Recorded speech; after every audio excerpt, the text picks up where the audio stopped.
Hello, my boss queen, kako si? Dobrodošla na kanalu, kjer se učiš, kako spremeniti hobi v profitabilen posel. Priprav si zvezek in svinčnik ter si zapisuj. Se veš, kaj pravijo? Pametni pišejo. O čem bomo danes govorili? Danes bomo govorili o tem, zakaj prihaja do alergičnih reakcij, do iritacij pri našem delu ter kako jih preprečiti. Razkrila ti bom naš proces dela, ki pomaga strankam, da se alergije ne pojavijo več. Ločimo 4 različne razloge za pojav alergij, tako imenovanega alergijskega kontaktnega dermatitisa. Oziroma predhodno pred alergijami se pojavijo iritacije. In ti 4 razlogi so: nepravilno delo nohtne stilistke, napačna uporaba materijala za nohte, neupoštevanje varnostne zaščite in pa dovzetnost posameznika. Tako da s preventivo lahko preprečimo alergične pojave. Tako da zdravilo je preventiva. Alergija se lahko pojavi kjerkoli, kadarkoli, komurkoli. In žal je to zelo pogost pojav. Seveda ne bi bil takšen problem, če bi imeli dobre prakse. To se pravi, če bi se res striktno držali higiene, če ne bi mešali produktov med sabo, če se s produkti ne bi dotikali kože, če bi imeli prave polimerizacijske lučke in tako naprej. Raziskave so pokazale, da se kar 39% nohtnih stilist sooča z alergijskimi ali iritacijskimi pojavi. 51% od njih poroča težave z očmi, 19% ima težave v prsih, potem ima približno 23% težave s kožo. Torej, ni težava samo na rokah, ne pojavi se alergijska reakcija oziroma iritacija na rokah, ampak se lahko pojavlja tudi potem na lasišču, na koži, ponavadi se pojavi na vratu, zato ker smo se z rokami, kjer so pač ostanki materijala, se dotikamo, obraza.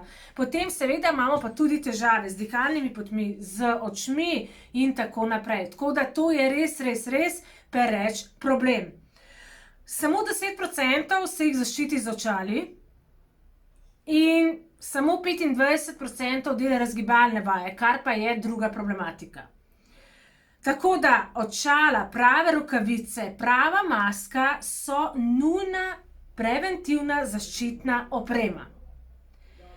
In ja, preden se alergija razvije, predtem nastane iritacija. Iritacija je neke vrste opozorilo. To se pravi, lahko se pojavi rdeča koža, srbeča koža, kakšni kožni izpuščaji in tako naprej. In takrat je potrebno prenehati uporabljati ta produkt oziroma ta izdelek. In naj sam še poudarim, da v bistvu mi nismo alergični na produkt, ampak smo alergični na sestavino, ki je v izdelku. To je zelo pomembno. In takrat, ko mi odstranimo iritanta, takrat se stanje hitro izboljša. Če pa mi tega iritanta ne odstranimo in še kar nadaljujemo in si zatiskamo oči, potem pa lahko to privede do res še hujših obolenj, poškodb, kakorkoli, kot so alergije, lahko pride celo do odstopanja nohtne plošče, to se pravi niholize, in vse do odtekanja rok. Zdaj pa se lotimo 4 razlogov za pojav alergij. Prvi razlog, kot sem že prej omenila, je nepravilno delo nohtne stilistke. Sem spadata 2 glavni stvari. In sicer prva stvar je napačna uporaba in prekomerna uporaba električne pilice pri odstranjevanju obnohtja oziroma obnohtne kože. In pa druga stvar je dotikanje kože z materialom. Tukaj je primer kontaktnega alergijskega dermatitisa. Pomembno je vedeti, da ima koža več plasti in da zunanji del kože, epidermis, ni najdebelejša plast, kar sem prejšnji teden slišala od zelo znane svetovno nohtne stilistke, edukatorice, ampak je to v bistvu najtanjši del. V povprečju je njegova debelina 0,5 mm. Poglej si naravnilo, da boš videla, koliko je to malo. Zato je res pomembno, da mi kože z električno pilico ne odstranjujemo. Da ne gremo v okolici ob nohte z električno pilico, ker tudi na obrazu ne gremo z električno pilico večkrat, mislim, nikoli ne gremo, In če vemo za diamantni peeling, da se ga lahko dela enkrat mesečno, tukaj to isto velja. Naj poudarim, da se koža obnavlja od 28 dni pa do 36 dni, odvisno od starosti posameznika. In zunanja plast nas z epidermalnimi lipidi ščiti pred vnosom, pred vdorom alergenih snovi. In zdaj, če mi pilimo to z električno pilico, mi smo dejansko s tem poškodovali kožno bariero. In ko je kožna bariera ranjena, če lahko tako se izrazim, potem imamo problem, kajti s tem smo odprli vrata za vstop alergenim snovem v samo kožo. In tukaj je dodaten problem, kot recimo, če bi se to zgodilo na koži na obrazu, ker ko imamo porušeno kožno bariero na koži, se ona vzpostavi v roku, 2 ur recimo, Sam še to lahko povem, da če mi ne uporabljamo tonika in če si mi čistimo obraz z čistili, koža rabi 2 uri, da vzpostavi nazaj svoje ravnovesje. Kaj šele, če bi mi to popilili z električno pilico? Potem pa to traja, ta proces traja v tednih. In zato je zelo pomembno, da mi tega ne odstranjujemo in zelo pomembno je, da se izobražujemo in da izobražujemo tudi naše stranke, ki mogoče mislijo, da je to potrebno, ampak res to ni potrebno. Ker tukaj imamo drug problem še, ker mi potem nanesemo material na nohno ploščo, ki naš material je pa definitivno, vse, kar uporabljamo, je alergeno. In večkrat, ko to naredimo, prej se lahko vzpostavi alergijska reakcija. Potem pa, kot sem že navedla, drug problem pa je odstranjevanje obnohtne kožice. Zdaj, jaz vam tukaj nimam časa razlagati anatomije nohta in izraz obnohtna kožica. Kaj je obnohtna kožica? To je kutikula, ki se nahaja med kožo v bistvu, med nohtno ploščo in proksimalno nohtno gubo. Tlele je slikca, več izveste v Nail Boss, postani manikerka programu. In mi imamo z namenom to obnohtno kožico. Ona nas ščiti pred vdorom mikroorganizmov, alergenov, aditivov in tako naprej.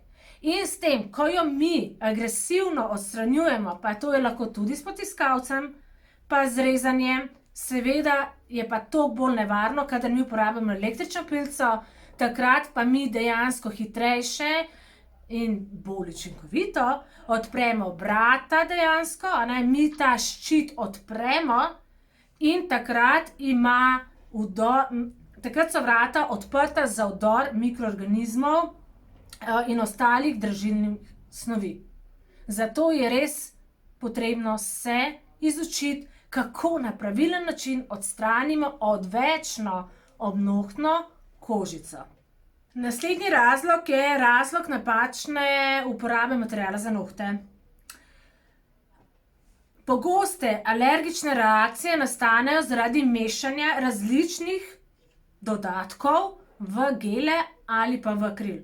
To se pravi, kadar mi mešamo bleščice iz Bauhausa, senčila za oči, s tem vplivamo na samo strukturo materiala, katerega uporabljamo. In hkrati imamo naslednji problem, napačna izbira polimerizacijske lučke.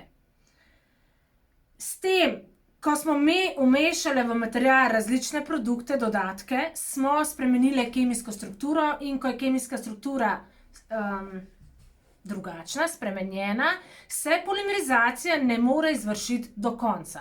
In potem imamo to problem, ko pustimo to na strankinih nohtih, ni problem samo alergija, seveda je problem potem tudi zaradi tega odstopa materiala in tako naprej. Imamo potem tudi problem, ko stranka pride nazaj, mi to pilimo in gre ta prah, ki ni spolimeriziran do konca, v zrak in v naše dihalne poti. Pri izbiri lučke je pomembno, da je iste blagovne znamke. To ves čas poudarjam. Iste blagovne znamke kot material, katerega uporabljamo. Saj je za popolno polimerizacijo pomembno naslednje. Napiši si. Moč UV lučke, svetlobni spekter, to se pravi valovanje, svetlobno valovanje lučke, potem oddaljenost rok oziroma nohtov od vira svetlobe in pa seveda tudi čas polimerizacije. In šele, ko imamo vse te 4 faktorje v celoti označene s kljukico, kar imajo, pri znanih blagovnih znamkah, seveda imajo vse te faktorje. In ja, pri njih so lučke kompatibilne z njihovimi geli, ker jih testirajo, predhodno jih testirajo. In izraz, stavek, kakorkoli že, univerzalna lučka ne obstaja. To je samo marketinški trik, da se čim več lučk proda, oziroma pač neznanje tistega, ki to prodaja. Gel trd, oziroma material, tudi akril, ko mi vidimo, da je material trd, mi takrat, nekateri verjetno mislite, da to pa je potem polimerizacija bila izvršena in da je okej. Žal preverjanje na oko ni pravilno preverjanje. Material se strdi, ko je polimerizacija dokončana v 50%. Ostalih 50% oziroma nikoli se ne izvrši v celoti, potem še poteka v različnih fazah, o tem ne bom danes, ampak samo tako, da veste, da s tem, ko vi rečete, da je material se strdil in da je pa tista lučka okej, žal to ne drži.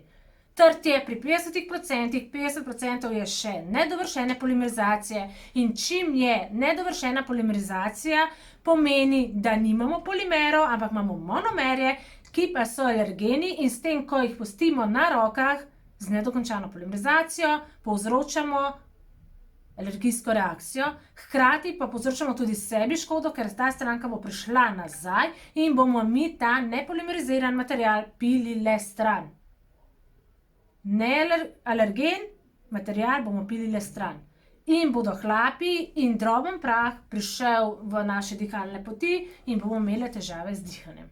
Razlog 3 je neupoštevanje varnostne zaščite. Nevarnost, ki ga prinaša naše delo, je prah. Ločimo na viden prah pa neviden prah. In zdaj, prah, ki ga vidimo, ni tako zelo škodljiv. Ker tam, ki ga vidiš, tam ga boš tudi pobrisala.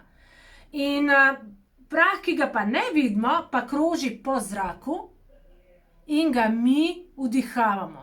To, kar sem zdaj že poudarjala, že večkrat sem to poudarila.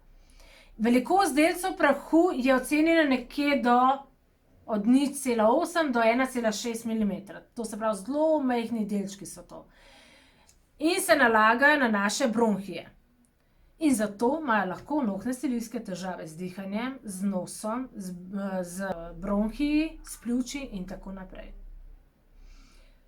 Pomembna je pravilna tehnika piljenja, kajti z njo zmanjšamo količino prahu v dnevu, ko pilimo nohte. Bolj kot je grobo piljenje, večji delci nastajajo, kar posledično močno zmanjša izpostavljenost prahu. Boljša je počasnejša hitrost, recimo na električni pilici je boljša počasnejša hitrost z večjim navorom. To se pravi z bolj grobo pilico. Kajti tako nastajajo večji delci, ki jih lažje vidimo in jih potem tudi lažje odstranimo. Več o tem govorim v Nailboss programu Postani manikerka. Dajem ti link spodaj, če te bo kaj več zanimalo, si pojdi tja pogledati celoten opis, kaj vse zajema Nailboss Postani manikerka. Ja, pomembna je zaščita, o kateri sem že govorila na začetku, in sicer, kakšna zaščita? Ja, moramo imeti primerne rokavice, pravilna dolžina, debelina je pomembna, da so hrapave na prstih, da ne more skozi pronicati tudi tekočina, Potem obrazne maske, kar verjetno jih tudi že imamo, ampak niso vse obrazne maske okej. In te obrazne maske morajo ustrezati evropskemu standardu, in sicer EN 149. Potem pa seveda še ena zaščita, na katero velikokrat pozabljamo, in to je zaščita oči. To naredimo z očali, posebnimi očali, to so plastična očala in mora biti v skladu z BN BS 2092, 2092 in pa EN 166. Tako da to si zapiši in ob nakupovanju zaščitne opreme poglej te oznake, ki načeloma po pravilih bi morale biti. Pomembno je tudi, da nimaš kave oziroma odprte pijače na mizi, da ne pade prah v samo pijačo ali pa hrano. Potem je pomembno, da skozi ves čas zapiraš po vsaki uporabi stekleničke in pa posodice od gelov. Potem, da imaš zaprt kovinski koš, kar je tako in tako že vemo, da to mora biti, po standardih. Potem, da imaš vse čopiče shranjene v neki puščici po domače, v neki embalaži, pač stran, da ni pač to na zraku, in pa paziš, da v salonu ni prevroče. Četrti razlog je dovzetnost strank oziroma nohtnih stilistk. Tako kot sem že prej rekla, alergije se lahko pojavijo enim po 2 mesecih, enim pa se ne bodo pojavile po 20 letih. Res je to odvisno popolnoma od posameznika. Paziti moramo na naslednje sestavine, ki jih bom naštela, ki so navedene pod najpogostejše alergene snovi v znanstveni literaturi. Mogoče bodo seveda, imamo inci izraze, ki so malo pač, ne moreš si jih zapomniti. Jih bom navedla spodaj, tako da si jih lahko copy-pastaš oziroma prepišeš v svoj zvezek, v katerega si pišeš stvari, ki jih jaz izobražujem, Paziti moramo na tekoči monomer, potem moramo paziti na kislinske primerje. Pač to je zdaj izdelek, drugače pa, kot sem že prej navedla, so sestavine tiste, ki povzročajo alergijo. Tosilamid, formaldehid, smola je ena izmed najbolj alergenih snovi, tako da pazite oziroma se temu izogibite, čim vidite, da mogoče vaš produkt to vsebuje, ker mogoče je ravno ta sestavina povzroča alergijo oziroma iritacijo. Potem pri odstranjevalcih laka za nohte najdemo močna topila, ki vsebujejo aceton, alkohol, butil in tako naprej in zmešani so z maščobnimi snovmi, kot je lanolin, acetilalkohol in kastrolovim oljem. In največkrat zaradi teh močnih topil se pojavi iritacija na koži. In s tem lahko pač kožo iritira ali pa izsuši nohtno ploščo. Lahko pa povzroča tudi krhkost nohtov. Potem, odstranjevalci obnohtne kožice vsebujejo alkalne kemikalije, ki ponavadi vsebujejo natrij ali pa kalijev hidroksid. Potem, alergijski kontaktni dermatitis se pojavi z uporabo lepil, ki jih uporabljamo pri preso na nohtih ali pa pri uporabi konic, ki jih lepimo na nohte. Takrat, kadar ne uporabljamo šablon, uporabljamo konice in ta lepila lahko vsebujejo metaakrilate. Močnejša lepila pa celo vsebujejo etil 2-cianoakrilat, ki lahko povzroča onikolizo. Te sestavine, naj poudarim, niso prepovedane sestavine in moram še nekaj poudariti, da kar se tiče evropske zakonodaje, smo kot potrošniki in pa uporabniki izdelkov zelo dobro zaščiteni. Zato jaz vedno priporočam, da se kupuje izdelke iz Evropske unije, ker so ker so v večini pač preverjeni. Vedno se preveri po MSDS dejtašicih, tudi procentualne količine, ki se nahajajo v samih produktih. Druge, Kitajska in pa Amerika, imajo pa zelo široko zakonodajo, če lahko temu rečemo, in tam veliko več stvari dovoljujejo in dovoljujejo pač te procente v zelo večjih količinah, kot je še okej.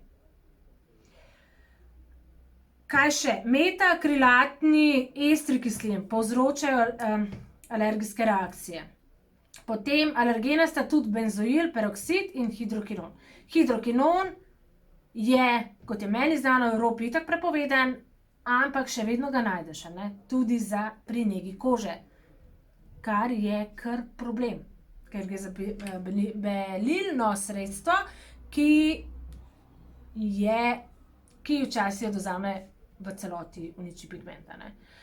Okej, in pa še akrilati so tisti, ki lahko povzročijo alergijske reakcije in celo parestezije, kar pomeni nenormalen občutek v koži, ščemenje, ščipanje, vroč občutek in tako naprej.